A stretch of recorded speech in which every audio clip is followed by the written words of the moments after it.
I'm listening, most importantly I'm hearing, and that means we're doing.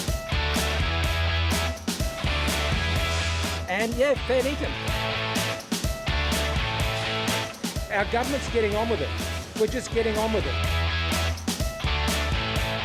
G'day, back on the strawberries, here with Bert. This is me doing what I do. I'm listening, I'm hearing, and I'm doing. Breakfast at Champions. I back Queensland. Yes, I may be from New South Wales. I may bag for the Blues at State of Origin time. That's what fairness in Australia means. If you have a go, you get a go. That's what I'm doing as a Prime Minister. Keep eating those strawberries. And Chief Political Correspondent Laura Tingle is with me now from Parliament House. Laura, Scott Morrison is clearly trying to establish a particular kind of Australian brand. Is he trying to define himself in opposition to Bill Shorten or Malcolm Turnbull, and what's he hoping to achieve? Lee, I think he's actually trying to establish himself as being outside the Canberra bubble that he's always talking about, and thus differentiating himself from Malcolm Turnbull and Bill Shorten.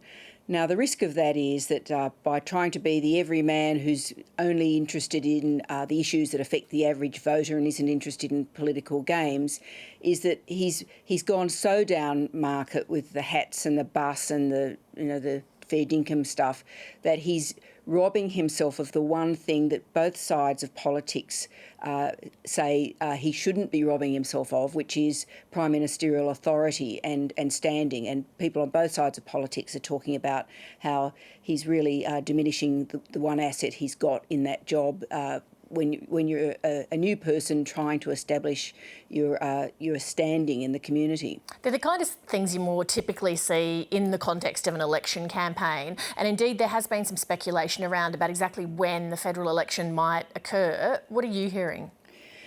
Well, certainly, I think with the prospects of the coalition looking extremely grim and no pickup with the change of leadership, in fact, things still being worse, people are panicking. So there are these suggestions that the government might hold a half-Senate election, which would delay the general election in the House of Representatives till later next year.